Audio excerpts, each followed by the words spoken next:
Okay, so what we're going to talk about today is a note-taking strategy that you guys are going to be using all year. This video is going to be saved on Edmodo, so anytime you have some questions about what the INB is, you can always come back here to look into it and get some ideas. But first off, I just want to kind of walk through the idea behind this. You have a giant stack of papers here with the question, does this mess look familiar? I get students who tell me all the time, I don't know where those notes are. I think that paper is here somewhere. I can't find my homework. I did it, but I can't find it, so I guess I can't turn it in. A lot of my students' notes end up in the garbage on a regular basis. You may be one of those students. I have a lot of students who sometimes tell me, I don't have that anymore, I tossed it after last quarter. Or, I don't remember this, we didn't learn this last year. I have nothing to go back and look at, this is totally fresh, I don't remember what we're talking about. So this is the note-taking strategy, the INB. And if your answers to any of those questions were yes, that does sometimes happen to me, or you have found yourself saying those things in the past, this is going to be really useful to you. INB stands for Interactive Note Book. Yeah, technically notebook is one word, but INB is a lot easier than IN. So this is a much more interesting, I think, way to take notes and keep track of your notes than just scribbling them down on random scraps of paper that you then lose. And we're going to talk about why that is, and then I'm going to show you some examples of what your INB is going to look like this year. First of all, an interactive notebook is organized. All of the pages have a title, a date, and a page number. The page number is something that you assign to each page, and then you're going to go back and actually create a table of contents so that you can really easily find information in your notebook all year. Everything that you have is going to be taped or glued in there so that you're going to have resources far beyond your own notes. You're going to have pictures, you might have articles, you might have all sorts of different media to help you kind of dig into the topics that we're talking about all year. An INB is colorful. Your notes are going to be highlighted, colored, and drawn so that important information stands out, just like in this little example where you have important underlined and stands out sort of highlighted. You actually will be graded on how you use color to help you organize your notebook. There's scientific studies that say that coloring your notes or highlighting your notes does in fact help you remember information because it helps your brain create schemas to sort of organize information inside of your own head. So using this technique is going to be really, really helpful. And finally, an interactive notebook is really easy to understand. You're the one who's creating it. Your notes are going to be not just the things that you write down as you're watching a video like this or reading a chapter out of the textbook, but you're going to supplement those notes with things like graphic organizers, images, charts, all sorts of other things. Ooh, chart spelled with an E. There's a typo. So you can easily look back in your notes and find and grasp information. The whole idea behind this is that you use the right and left sides of the notebook in order to kind of get a surface understanding and then a deeper understanding of what you write. So you actually start by writing on the right side. The right side notes, this is where you're going to take notes on things like a video or a lecture. This is where you're going to record important concepts, key terms, examples from the text, all the sort of regular note-taking activities that you do on the right-hand sides. But then after you're done with your right-hand side notes, you actually go over to the left-hand pages, and that's where you're going to reflect on what you've learned so that you can gain a deeper level of understanding. You may occasionally have assignments where I ask you to do something specific on the left-hand side, or it may be open-ended and it may be up to you to create some sort of information or do some research that's really going to help you understand what you've taken notes on.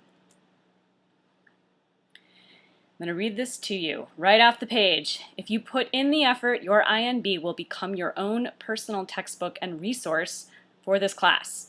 Your INB will be even more useful next year so that you can review this year and put your Western Civ class that you take as seniors into context. I'll also tell you right now, I allow my students to use their INBs on all quizzes and tests throughout the entire year. It's up to you to find the information and put it in there, make it work for you. That's the world that we live in today, so that's what I want you to kind of practice all year.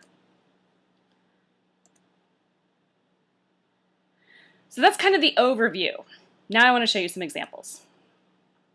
Again, just a reminder about what the organization scheme is like. You'll see on the right-hand side, that's where the notes go. Those are things like summaries of maybe what you read, key terms, which are maybe bolded or highlighted in some way, examples, lists, explanations of confusing concepts or things that we talk about in class that need a little bit more explanation.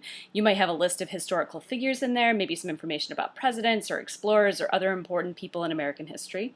And then the left-hand side is the reflection. So just to give you again some examples, those might be links to online content. You could write down a YouTube address, for example, and send me there to look at something that you found that helps you reflect on what you learned in class. You might have something like a Venn diagram or a chart. You may find a news article that really relates to whatever it is that we've been studying. You may find some pictures online, like images of historical portraits or political cartoons or other sort of graphics that help you really understand the content. You might want to write a poem or a song. You might want to create a graphic organizer to help you kind of organize everything that you've learned. You'll notice on both of these sides you have a title and a page number at the top. That's going to be consistent throughout the entire notebook. Here's some examples. This idea has been used a lot of places. I kind of stole this particular Prezi from a middle school math teacher. So the first couple examples here are from a math INB. But you can see this is sort of what the table of contents looks like. This student has it sort of divided up using these green lines, which probably have to do with chapters in the textbook or units that were covered in class. But this way the student can easily flip open to the first page and find everything in the entire notebook.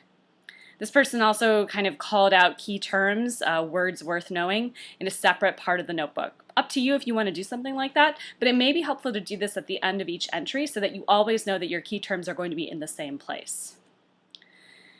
Here's another example. This particular teacher liked doing what she calls foldables, which are sort of like pop-up elements to the notebook. This is a looks like a number summary sort of line, but imagine what this could look like if it were a fold-out timeline of a chapter from the textbook or a lecture that we go over in class. This could be a really, really useful tool to kind of pack some extra information into your notes. And of course, I want to show you some examples from history class. So here's an example that a student did of a poem about the election of Thomas Jefferson running against John Adams in the very early part of our nation's history. It has a lovely little drawing to go along with the poem. Here's a student who found an image online and then kind of drew a little stick figure to kind of help explain what was this particular headline is talking about. This has to do with prohibition. And then this example, I want to give you kind of a view of a right and a left. You can see on the right-hand side, some of the key terms have been highlighted. It looks like the headings from the textbook have been done in a different color to kind of help organize the information. And then on the left-hand side, the student found a cowboy folk song that relates to one of the trails that were used by cowboys in the West. And so they included a printout of that song and then a caption sort of explaining, just in case it wasn't clear to me or to that person after they put it in there and then many weeks go by, what exactly it is they're looking at. Here's another example of a very simple Venn diagram looking at the Spanish-American War. Here's a student who, this particular student would write notes by hand in class and then go back and retype them so they could actually condense the amount of space that they were using in their notebook and kind of clean up their notes. She also liked adding post-it notes with some illustrations just to kind of remind her about what the highlights were of what she had written. And another spread, again, you can see this student has used multiple colors and then two different types of reflections on the left-hand side. There's sort of a chart. I think this is also from the textbook, comparing different progressive reforms, and then an article that this person found online about Teddy Roosevelt. So I hope that gives you a good overview of the interactive notebook. It's something you will be working on all year. We're going to start slow and work on it together, and I will be checking these regularly to help you make sure that you're getting the information into these notebooks that you need. I think it'll be a really useful tool for you guys all year.